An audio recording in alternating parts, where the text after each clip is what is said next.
আসসালামু আলাইকুম, স্বাগত জানাচ্ছি আরটিভির মধ্যাহ্নের সংবাদে। আপনাদের সাথে আছি আমি পারভিন। দর্শক, ঠাকুরগাঁও জেলা স্কুল মাঠে নির্বাচনী জনসভায় ভাষণ দিচ্ছেন বিএনপি চেয়ারম্যান তারেক রহমান। আমরা এখন সরাসরি চলে যাচ্ছি সেখানে। নির্বাচনে বাংলাদেশের মানুষ সকল কৃষকের 10,000 টাকা পর্যন্ত কৃষি ঋণ ইনশাল্লাহ আমরা মওকুফ করতে চাই। শুধু তাই নয়, প্রিয় ভাই বোনেরা, যে ক্ষুদ্র ঋণ বিভিন্ন এনজিও থেকে, রেজিস্টার্ড এনজিও থেকে বিভিন্ন মানুষ, দোস্ত মানুষ বিভিন্ন সময় যে ক্ষুদ্র ঋণ গ্রহণ করেছে সমগ্র বাংলাদেশে, কৃষক, জেলে সহ বিভিন্ন শ্রেণী পেশার মানুষ, সেই ক্ষুদ্র ঋণও আমরা সরকারের পক্ষ থেকে, জনগণের হয়ে সরকারের পক্ষ থেকে আমরা পরিশোধ করতে চাই, যাতে করে এই ঋণের বোঝা থেকে সাধারণ মানুষ রক্ষা পেতে পারে, নিজেদেরকে রক্ষা করতে পারে। প্রিয় ভাই বোনেরা, আমাদের এই উত্তরাঞ্চল, এই ঠাকুরগাঁ, এই দিনাজপুর, পঞ্চগড় কৃষি প্রধান দেশ, এই সমগ্র উত্তরাঞ্চল। আমরা চাই এই এলাকাগুলোতে আমাদের এলাকার মানুষ যাতে কর্মসংস্থানের ব্যবস্থা হয়, যাতে মানুষ চাকরি বাকরি করে স্বাচ্ছন্দ্যে থাকতে পারে। সেই জন্য আমরা সিদ্ধান্ত গ্রহণ করেছি যে কৃষকদের পাশে যেমন আমরা দাঁড়াবো, কৃষিকাজ নিয়ে কৃষি লোন যেরকম আমরা মওকুফ করব, ঠিক একইভাবে আমরা এই এলাকাকে কৃষি নির্ভর শিল্প আমরা এখানে বিকশিত করব। যে কৃষির সাথে সম্পর্কিত যত শিল্প আছে সেই সকল শিল্প কলকারখানা আমরা এই সমগ্র এলাকার মধ্যে গড়ে তুলতে চাই, যাতে করে এই এলাকার মানুষের কর্মসংস্থান হয়। শুধু তাই নয় প্রিয় ভাই বোনেরা, শুধু তাই নয়, এই এলাকায় বহু তরুণ যুবক সদস্য আছে, যুব সমাজের সদস্য আছে, যাদের কাছে শিক্ষার আলো আছে, কিন্তু তারা বেকার হয়ে বসে আছে। সেই জন্য আমরা সিদ্ধান্ত গ্রহণ করেছি যে আমরা এই এলাকার তরুণদেরকে, এই এলাকার যুবকদেরকে সঠিকভাবে বিভিন্ন বিষয় ট্রেনিং প্রদান করতে চাই। সেটা কৃষিতে হোক, সেটা যন্ত্রাংশে হোক, সেটা বিভিন্ন বিষয় হোক না কেন, আমরা আমাদের যুবকদেরকে, তরুণদেরকে ট্রেনিং দিয়ে দক্ষ শ্রমিক গড়ে তুলতে চাই, যাতে করে তারা তাদের নিজেদের এলাকায় হোক অথবা বিদেশে কর্মসংস্থানের ব্যবস্থা করে যেতে পারে। প্রিয় ভাই বোনেরা, আমরা দেশকে সামনের দিকে এগিয়ে নিতে চাই। আমরা আন্দোলন করেছি, আমরা সংগ্রাম করেছি, জনগণকে সাথে নিয়ে, দেশের মানুষকে সাথে নিয়ে আমরা এখন দেশকে পুনর্গঠন করতে চাই। আমরা আমাদের দেশকে খাদ্যে স্বাবলম্বী করে গড়ে তুলতে চাই। আমরা আমাদের বেকারদের কর্মসংস্থানের ব্যবস্থা করতে চাই। আমরা আমাদের মা বোনদেরকে, সমগ্র বাংলাদেশে আমাদের মা বোনদেরকে শিক্ষিত এবং তার পাশাপাশি অর্থনৈতিকভাবে স্বাবলম্বী করে গড়ে তুলতে চাই। কিন্তু প্রিয় ভাই বোনেরা, এই কাজগুলো যদি করতে হয়, তাহলে এই দেশের যে মালিক, এই দেশের মালিক কারা বলেন তো? কারা মালিক? জনগণ হচ্ছে এই দেশের মালিক। সেই জনগণের, সেই মালিকের সহযোগিতা ছাড়া আমাদের পক্ষে এই কাজগুলো সম্ভব নয়। এবং সেই জন্যই আজকে এই মঞ্চে দাঁড়িয়ে আমি আপনাদের কাছে আপনাদের সহযোগিতা চাচ্ছি, আপনাদের সমর্থন চাচ্ছি, আপনাদের কাছে ধানের শীষের জন্য ভোট চাইছি, যাতে করে যেই পরিকল্পনার কথা আপনাদের সামনে আমি তুলে ধরলাম, সেই পরিকল্পনাগুলো যেন আমরা দেশের জন্য, দেশের মানুষের জন্য বাস্তবায়ন করতে চাই। কে ভাইরা, মা বোনেরা, আপনাদের সমর্থন কি আমরা পাচ্ছি ধানের শীষ? ইনশাআল্লাহ। প্রিয় ভাই বোনেরা,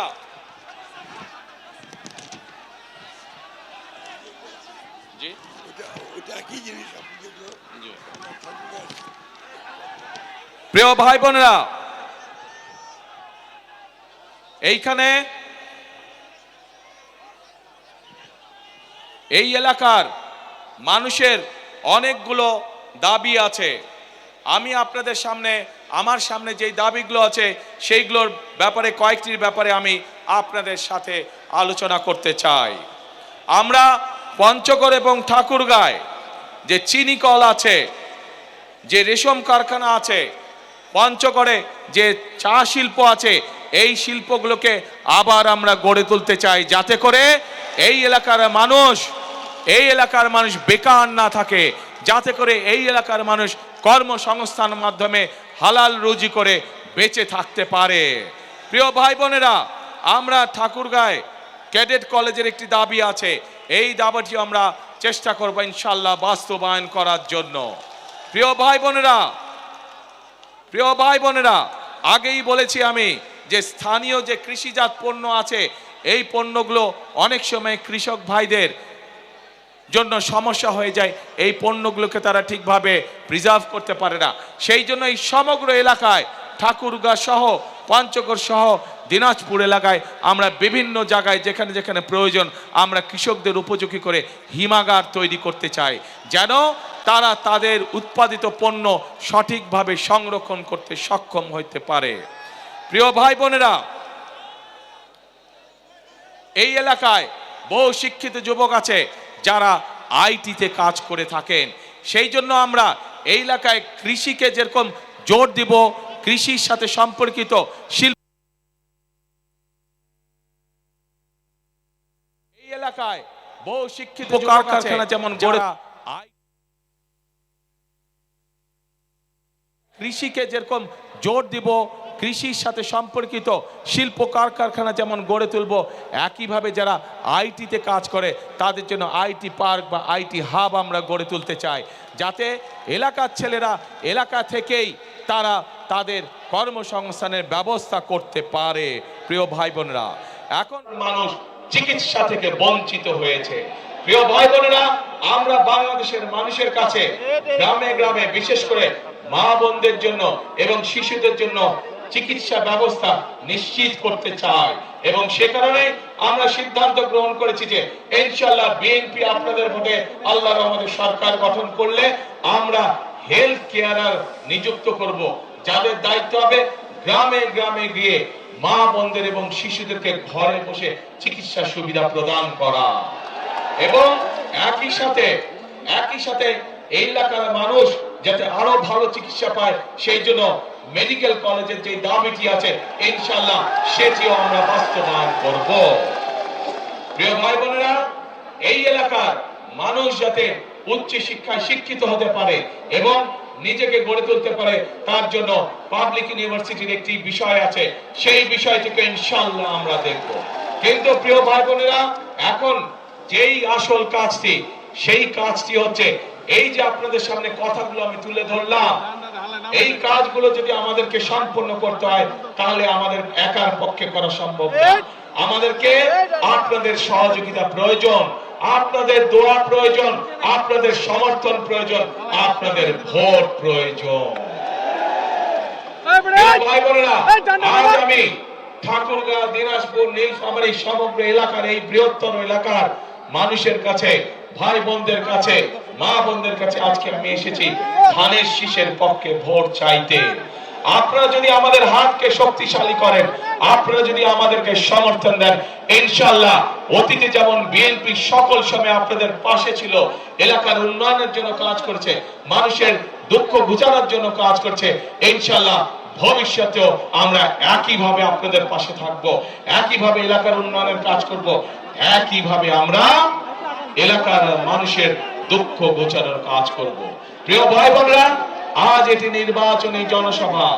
আমি আজকে মনে করি এই নির্বাচনী জনসভায় সাধারণত আমরা কি দেখেছি, নির্বাচনী জনসভায় আমরা দেখি যে সাধারণত এক দল আরেক দলের বিপক্ষে কথা বলে থাকে। কিন্তু আজ যদি আমি অন্য কোন দলের বিপক্ষে কথা বলে থাকি তাহলে জনগণের কি তাতে কোনো লাভ হবে? জনগণের লাভ হবে না। জনগণের জানতে চায় যে জনগণ যে আমাদেরকে ভোট দিবে আমরা জনগণের জন্য কি করব, এলাকার জন্য কি করব, এলাকার মানুষের জন্য আমরা কি করব। সেই জন্যই আজকে আপনাদের সামনে আমরা আমাদের দলের যে পরিকল্পনা, সেই পরিকল্পনাগুলো আমরা আপনাদের সামনে তুলে ধরেছি, এবং এই পরিকল্পনা তুলে ধরার মাধ্যমেই যেই কাজগুলো করব সেই কাজগুলো করার মাধ্যমে আজ আপনাদের সমর্থন আমরা প্রত্যাশা করছি, আপনাদের সমর্থন আমরা আশা করছি। প্রিয় ভাই বোনেরা, এই দেশটি বাংলাদেশটি হচ্ছে 20 কোটি মানুষের দেশ।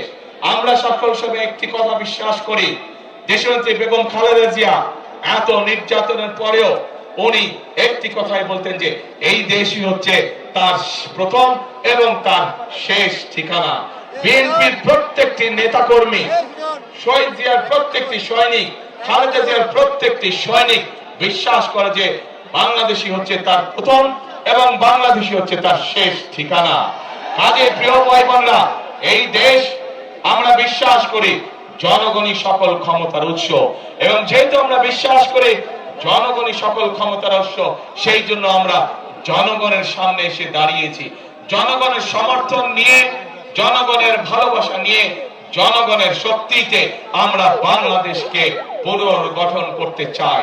যেই বাংলাদেশে সাধারণ মানুষ, খেটে খাওয়া মানুষ নিরাপদে রাস্তায় চলাচল করতে পারবে, যেই বাংলাদেশে সাধারণ মানুষ নিরাপদে ব্যবসা বাণিজ্য চাকরি বাকরি করতে পারবে, যেই বাংলাদেশে মা বোনেরা নিরাপদে কর্মসংস্থানের ব্যবস্থা করতে পারবে, নিরাপদে পথে চলাচল করতে পারবে, যেই বাংলাদেশের শিশুরা, ভবিষ্যৎ প্রজন্মরা তাদের শিক্ষা ব্যবস্থা সুন্দরভাবে তৈরি করতে পারবে, যাতে করে তারা মানুষ হয়ে গড়ে উঠতে পারে, যেই বাংলাদেশে তরুণ সমাজেরা, যুব সমাজের সদস্যরা তাদের লেখাপড়ার পরে কোনো না কোনো একটি কর্মসংস্থানের ব্যবস্থা করতে পারবে, তাদেরকে বেকার থাকতে হবে না। যেই বাংলাদেশে আমরা এমন একটি বাংলাদেশ চাই, যে বাংলাদেশে মানুষ অন্তত ন্যূনতম চিকিৎসা ব্যবস্থা থেকে, চিকিৎসা সুবিধা থেকে বঞ্চিত হবে না। প্রিয় ভাই বোনেরা, এইরকম যদি একটি বাংলাদেশ আমরা গড়ে তুলতে চাই, তাহলে আপনাদের প্রত্যেকটি মানুষের সহযোগিতা আমাদের প্রয়োজন, সমর্থন আমাদের প্রয়োজন। প্রিয় ভাই বোনেরা, আপনারা কি এরকম বাংলাদেশ গড়তে চান? কারা কারা এরকম বাংলাদেশ গড়তে চান? তাহলে প্রিয় ভাই বোনেরা, আমাদের কাজ একটি, কথা একটি, সেই কাজ এবং সেই কথা হলো করব কাজ, এবারে করব কাজ, করব দেশ, সবার আগে বাংলাদেশ। প্রিয় ভাই বোনেরা, আমরা আন্দোলন করেছি, আমরা ৭১ সালে যুদ্ধ করেছি, আমরা এই দেশকে স্বাধীন করেছি। ২০২৪ সালে আমরা ছাত্র জনতার অভ্যুত্থান দিয়ে এই দেশের স্বাধীনতা রক্ষা করেছি। এখন আমাদেরকে দেশকে গঠন করতে হবে, এখন আমাদের এই দেশকে তৈরি করতে হবে, এই দেশের অর্থনীতিকে, এই দেশের গণতন্ত্রকে আমাদেরকে মজবুত করে গড়ে তুলতে হবে, যাতে এই দেশের মানুষের সামনে একটি নিরাপদ ভবিষ্যৎ তৈরি হতে পারে। দর্শক, এতক্ষণ দেখছিলেন ঠাকুরগাঁও জেলা স্কুল মাঠ থেকে বিএনপি চেয়ারম্যান তারেক রহমানের বক্তব্যের অংশবিশেষ। চলে যাচ্ছি পরের সংবাদে। নির্বাচনে জয়ী হলে বিরোধী দলের সঙ্গে ঐক্য সরকার গঠন করবে না বিএনপি। শুক্রবার ব্রিটিশ বার্তা সংস্থা রয়টার্সকে দেয়া এক সাক্ষাৎকারে কথা জানিয়েছেন দলটির চেয়ারম্যান তারেক রহমান। তিনি বলেন, এককভাবে নির্বাচনে জয়ের ব্যাপারে আত্মবিশ্বাসী বিএনপি, তাই সরকার গঠনের জন্য অন্য কোনো দলের প্রয়োজন হবে না। শুক্রবার দলীয় কার্যালয়ে দেয়া সাক্ষাৎকারে ঐক্য সরকারের সম্ভাবনা নিয়ে প্রশ্নের জবাবে তারেক রহমান বলেন, প্রতিপক্ষের সঙ্গে সরকার গঠন করলে দেশে কোনো বিরোধী দল থাকবে না, তবে জামাতে ইসলামী ভালো প্রতিপক্ষ হবে বলে মন্তব্য করেছেন বিএনপি চেয়ারম্যান। অসৎ নেতৃত্বের কারণে দেশের ভাগ্য বদলায়নি বলে অভিযোগ করেছেন জামায়াতের আমির ডাক্তার শফিকুর রহমান। তিনি বলেন, জামায়াত ক্ষমতায় গেলে আইন হবে সবার জন্য সমান, টাকার বিনিময়ে বিচার বিক্রি হবে না। হবিগঞ্জে স্থানীয় নিউফিল্ড মাঠে জামায়াতের নির্বাচনী জনসভায় ভাষণে তিনি এসব কথা বলেন। জামায়াত আমির বলেন, রাজনীতিকে তারা পেশা নয়, কর্তব্য হিসেবে নিয়েছেন। ধর্মের ভিত্তিতে দেশকে আর বিভক্ত করতে দেওয়া হবে না জানিয়েছেন ডাক্তার শফিক। বলেন, ক্ষমতায় গেলে চা বাগানকে আধুনিকায়ন করা হবে। হবিগঞ্জে জনসভা শেষে নিজ জন্মভূমি মৌলভীবাজারের কুলাউড়ায় নির্বাচনী জনসভায় ভাষণ দেবেন জামাত আমির। এরপর সিলেট মহানগরীতে নির্বাচনী জনসভায় যোগ দেবেন ডাক্তার শফিকুর রহমান। করার কোনো সুযোগ থাকবে না, জেনে তেনে বিচার হবে না, বিচারের নামে কারো উপর অবিচার করা হবে না। দর্শক, এই মুহূর্তে নির্বাচনী প্রচারের খবর জানাতে ঢাকা ১১ আসন থেকে সরাসরি যুক্ত হচ্ছেন সহকর্মী বিল্লাল হোসেন। বিল্লাল, প্রার্থীরা ভোটারদের কেমন সমর্থন পাচ্ছে এবং লেভেল প্লেইং ফিল্ড নিয়ে কোনো অভিযোগ আছে কিনা, কি বলছেন ভোটাররা? আমি তো আপনাকে আসলে জানিয়ে রাখি যে নির্বাচনের দিন যতই ঘনিয়ে আসছে, প্রার্থীদের যে ভোটারদের দ্বারে দ্বারে যাওয়ার যে তাদের যে দৌড়ঝাঁপ সেটি কিন্তু চলছে। আমি এই মুহূর্তে আছি ঢাকা ১৬ আসনে। এখানে বিএনপির মনোনীত যে প্রার্থী রয়েছেন আমিনুল হক, উনি কিন্তু যে এখানকার যেই মহল্লা রয়েছে সেখানে কিন্তু তার যে নির্বাচনী প্রচার সেটি কিন্তু সে এখানে নির্বাচনী প্রচারণা করছেন আর ভোটারদের ধারে ধারে গিয়ে কিন্তু বিভিন্ন আশ্বাস দিচ্ছেন। পাশাপাশি এবারের ভোটাররা কিন্তু তারা যেটা বলছেন যে বিগত যেই আওয়ামী লীগ ফ্যাসিস্ট আমলের যে নির্বাচনে তাদের যে ভোটাধিকার কেড়ে নেওয়া হয়েছিল সেখান থেকে কিন্তু তাদেরকে এবার কিন্তু তারা তাদের সেই ভোট কিন্তু তারা প্রয়োগ করতে চান। তা আমরা এই মুহূর্তে আছি যে আমিনুল হক সাহেব আছে, ওনার সাথে আমরা একটু সরাসরি একটু জানার চেষ্টা করবো যে উনি আসলে ভোটারদের কাছে কেমন সাড়া পাচ্ছেন সেটি আমরা একটু জানার চেষ্টা করব। আপনি তো ভোটারদের কাছে যাচ্ছেন, এখন পর্যন্ত আসলে কেমন সাড়া পাচ্ছেন, ভোটাররা কি বলছেন? আলহামদুলিল্লাহ, আপনি নিজেই দেখতে পাচ্ছেন যে আল্লাহর রহমতে আমার এই নির্বাচনী প্রচারণায় আমার নেতাকর্মীদের পাশাপাশি আমার এই এলাকার সাধারণ মানুষ, সাধারণ ভোটার এবং আজকে আমি যে কুর্মিটোলা ক্যাম্পে উপস্থিত হয়েছি এবং এই কুর্মিটোলা ক্যাম্পের সাধারণ যারা ভোটার রয়েছে তারাও আমার সাথে এখানে যোগ হয়েছে এবং আমি আশা করি যে ইনশাল্লাহ আল্লাহর রহমতে আগামী 12ই ফেব্রুয়ারি এই সাধারণ মানুষের ভোটে জনগণের রায় নিয়ে ইনশাল্লাহ নির্বাচিত হয়ে আমার এই এলাকার যে সমস্যাগুলো রয়েছে আমি প্রত্যেকটি সমস্যাকে ইতিমধ্যে চিহ্নিত করেছি এবং পরিকল্পনা করেছি। আল্লাহর রহমতে প্রত্যেকটি সমস্যার ইনশাল্লাহ বাস্তবায়ন করব। আপনার যে আসনে এখানে প্রতিদ্বন্দ্বী যে প্রার্থী রয়েছে, আপনি কি মনে করেন আপনার আসনে এখন পর্যন্ত লেভেল ফিল্ড ঠিক আছে কিনা, কোনো প্রকার অভিযোগ আছে কিনা? আমার এখানে কোনো প্রকার সমস্যা নাই, আল্লাহর রহমতে লেভেল প্লেইং ফিল্ড ঠিক আছে, সব কিছু ঠিক আছে। কিন্তু আমি জামাতের প্রার্থীর কাছে আহ্বান করব যে আপনি কিছু লোকজনকে নিয়ে এসছেন বহিরাগত, তাদেরকে নির্বাচনের আচরণবিধি অনুযায়ী তাদেরকে দিয়ে আপনি কাজ করাতে পারেন না এবং তারা বিভিন্ন জায়গায় ভাড়া বাসা নিয়ে তারা বিভিন্নভাবে বিশৃঙ্খলা করার চেষ্টা করছে, অনেক জায়গায় উস্কানি দিচ্ছে। আমি দেখেছি যে তারা ফ্ল্যাগ ঝুলানোর নামে তারা লাঠি নিয়ে মিছিল করে। একটি সুন্দর পরিবেশ রয়েছে আমাদের এখানে, কেউ যদি কোনো প্রকার উস্কানি কিংবা বিশৃঙ্খলা করার চেষ্টা করে আমরা নেতাকর্মীরা এবং প্রশাসন আমরা কিন্তু সকল ঐক্যবদ্ধ হয়ে বিলাল, প্রয়োজনে আমরা আবার আপনার সাথে যুক্ত হব। দর্শক, নির্বাচনী প্রচারের খবর জানাতে ঢাকা 5 আসন থেকে সরাসরি যুক্ত হচ্ছেন আমাদের আরেক সহকর্মী সাকিবুর রহমান। সাকিব, শেষ সময়ে এসে প্রার্থীদের প্রচারের ধরন কি পাল্টেছে আর ভোটারদের কেমন সাড়া পাচ্ছেন তারা জানাবেন।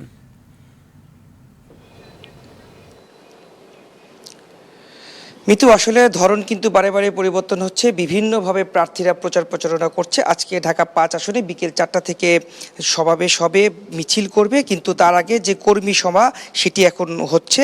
তার আসনের বিভিন্ন ওয়ার্ডের কর্মীরা আসছে, তাদের সঙ্গে কথা বলছে, নির্বাচনী কিভাবে তারা দায়িত্ব পালন করবেন সেই বিষয়ে তারা আলোচনা করছেন এবং তাদের যে পুরো আসন রয়েছে সেখানে কি কি সমস্যা রয়েছে সেগুলো জানছেন এবং সেগুলো সমাধানে কি কি কাজ করতে চান সেই বিষয়গুলো তুলে ধরবেন। আমরা একটু কথা বলবো বিএনপি মনোনীত প্রার্থী যিনি রয়েছেন তার সঙ্গে, একটু বলবেন যে আপনার এই আসনে আপনি সাড়া পাচ্ছেন কেমন?